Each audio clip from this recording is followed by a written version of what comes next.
Hello students, so today we are going to discuss some of the doubt questions. The very first doubt question is, given below pedigree showing inheritance of autosomal dominant disorder.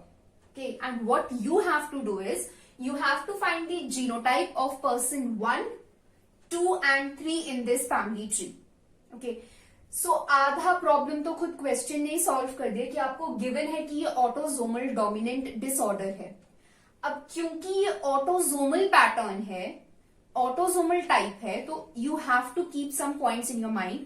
The very first is, क्योंकि autosomal inheritance है तो वो chromosome 1 से 22 तक होगी. क्योंकि dominant disorder है तो अगर कोई एक अफेक्टेड अलील भी प्रेजेंट है तो डेफिनेटली डिसऑर्डर या ट्रेट अपने आप को एक्सप्रेस करेगा. थर्ड पॉइंट, अगर मदर या फादर में से कोई एक भी अफेक्टेड है then 50% of the offsprings affected होंगे.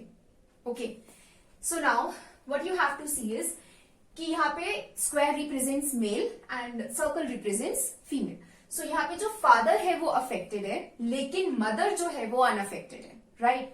और जो इनका ऑफस्प्रिंग है वो भी अनअफेक्टेड है, राइट? अब क्योंकि ये ऑटोसोमल डोमिनेंट डिसऑर्डर है और फादर अफेक्टेड है तो या तो इसका ये जीनोटाइप होगा या इसका ये जीनोटाइप होगा, राइट? और मदर क्योंकि अनअफेक्टेड है तो डेफिनेटली इसका जीनोटाइप तो स्मॉल एम ही होगा. अब आता है कि सन जो है वो भी अनअफेक्टेड है. दैट मीन्स कि फादर का कैपिटल एम तो जीनोटाइप नहीं हो सकता. क्यों नहीं हो सकता? क्योंकि अगर फादर का जीनोटाइप कैपिटल एम और मदर का स्मॉल एम होगा तो जितने भी ऑफस्प्रिंग्स बनेंगे वो सारे इस तरीके के बनेंगे, हेट्रोजाइगल. और जब वो हेट्रोजाइगस होंगे नेचर में तो डेफिनेटली, क्योंकि एक तो अलील है ना अफेक्टेड, तो सारे ऑफस्प्रिंग्स अफेक्टेड होते हैं, लेकिन यहां तो ऑफस्प्रिंग अनअफेक्टेड है. हेंस वी कैन से कि जो फर्स्ट पर्सन है, जो फादर है, उसका जीनोटाइप ये है. This is pretty much clear, right? क्योंकि मदर अनअफेक्टेड है, ऑफस्प्रिंग अनअफेक्टेड है, तो फादर होमोजाइगस नहीं हेट्रोजाइगस हो सकता है. Clear? Now this offspring get married to a female. अब उनके 4 ऑफस्प्रिंग है जिसमें से 3 ऑफस्प्रिंग जो है वो अफेक्टेड है, राइट? और एक ऑफस्प्रिंग अनअफेक्टेड है. अब क्योंकि एक ऑफस्प्रिंग अनअफेक्टेड है दैट मीन्स कि अगेन मदर जो है वो होमोजाइगट नहीं हो सकती, वो हेट्रोजाइगस होगी. अगर मदर होमोजाइगट होती तो सारे के सारे ऑफस्प्रिंग्स जो है वो अफेक्टेड होते, सारे ऑफस्प्रिंग्स में वो डिसऑर्डर एक्सप्रेस होता. अब क्योंकि थर्ड अगर आप देखोगे तो ये अनअफेक्टेड है तो बिल्कुल ही क्लियर है कि इसका जो जीनोटाइप है वो यही होगा. अब आपको बताना है कि इसमें से कौन सा ऑप्शन है. देखो, आप इसे डायरेक्टली यहां तक भी अगर आप पहुंचते फर्स्ट और सेकंड तक तो आपका आंसर आ गया था. देखो, फर्स्ट जो है वो एमएम है, यानी आपका सी और डी में से कोई ऑप्शन होना था. हेट्रोजाइगट है फर्स्ट पर्सन, ये तो होमोजाइगस है तो ये तो दोनों ऑप्शंस वैसे ही नहीं हो सकते, इन दोनों में से होना था. अब क्योंकि सेकंड पर्सन जो है वो भी हेट्रोजाइगस है तो थर्ड तो वैसे ही नहीं हो सकता. क्यों नहीं हो सकता? क्योंकि थर्ड पर्सन क्या है? अनअफेक्टेड है. इसका जीनोटाइप तो हमें पहले से ही पता है कि स्मॉल एम होगा, तो ये third C option already eliminated था.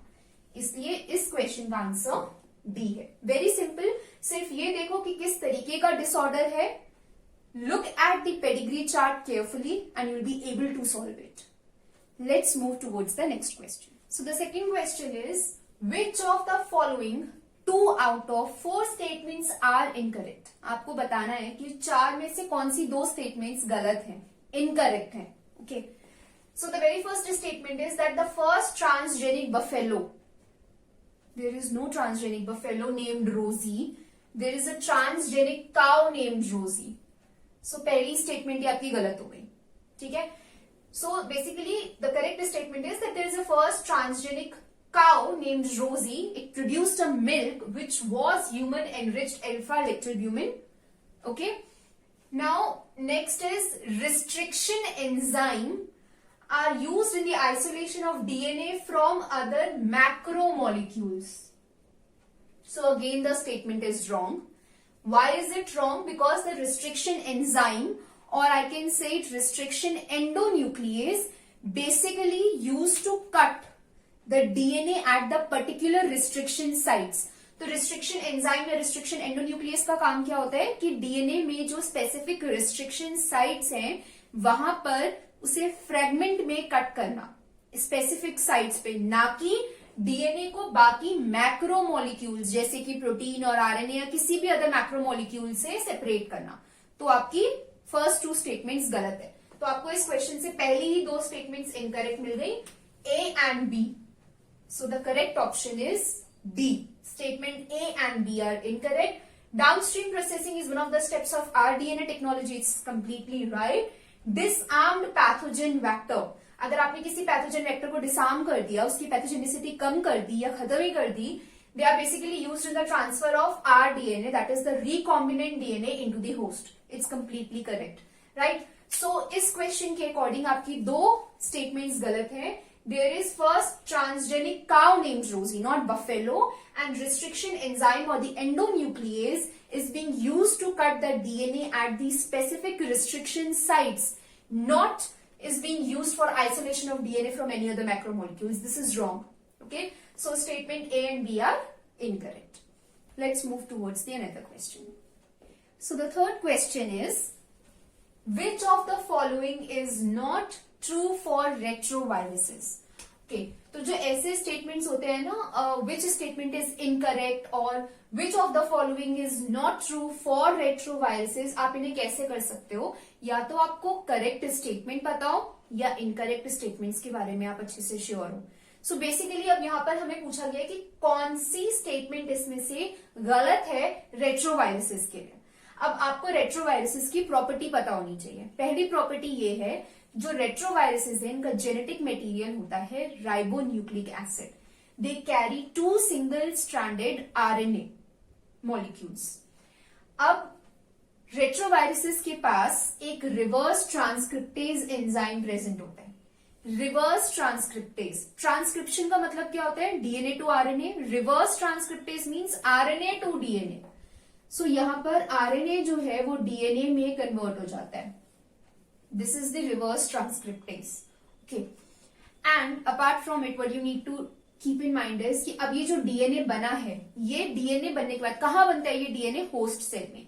जब रेट्रोवायरस किसी भी होस्ट सेल पे अटैक करेगा, वहां पर रिवर्स ट्रांसक्रिप्टेज आरएनए को डीएनए में कन्वर्ट कर देगा। वो डीएनए जो भी होस्ट सेल है उसके जीनोम में इंटीग्रेट कर जाएगा और इंटीग्रेट करने के बाद अपना वायरुलेंट प्रॉपर्टीज एक्सप्रेस करेगा। ओके, सो इसका मतलब कि जो रेट्रोवायरस है उसके पास आरएनए डिपेंडेंट डीएनए पॉलीमरेज की जीन प्रेजेंट है, क्योंकि वो आरएनए को डीएनए में कन्वर्ट कर रहा है। रिवर्स ट्रांसक्रिप्टेज एंजाइम वहां पर है और ये एंजाइम किसी जीन की वजह से एक्सप्रेस हो रहा है, राइट? सो ये स्टेटमेंट जो है retroviruses carry gene for RNA dependent DNA polymerase is right. The genetic material in mature retroviruses is RNA, ये स्टेटमेंट भी आपकी करेक्ट है। Retroviruses are the causative agents for certain kinds of cancer in man. ये statement भी correct है। जो retroviruses होते हैं ये नेचर में ऑन्कोजेनिक होते हैं, यानी कि इनकी प्रॉपर्टी होती है ट्यूमर बनाने की। Okay, they are cancer causing in nature. तो ये स्टेटमेंट भी करेक्ट है। अब अगर ये 3 स्टेटमेंट्स करेक्ट है तो आपकी इनकरेक्ट स्टेटमेंट बची एक, that DNA is not present at any stage in the life cycle of retrovirus. अब इस और इस पॉइंट को कंफ्यूज मत करना। आरएनए डीएनए में कन्वर्ट हो रहा है जब रेट्रोवायरस किसी होस्ट सेल में एंटर कर रहा है उसे अटैक करने के लिए, अपनी वायरुलेंट प्रॉपर्टीज एक्सप्रेस करने के लिए। डीएनए रेट्रोवायरस की लाइफ साइकिल में प्रेजेंट नहीं होता है। तो अल्टीमेटली इस क्वेश्चन का, that which of the following is not true for the retroviruses, the correct answer is A. Okay, क्योंकि रेट्रोवायरस के पास जेनेटिक मटेरियल राइबोन्यूक्लिक एसिड है, उसके पास जीन है for the RNA dependent DNA polymerase, and also retroviruses are oncogenic in nature, that is इनकी property होती है ट्यूमर बनाने की, इसीलिए they are the positive agent for certain kinds of cancer in man. Hope this answered all your questions. Thank you.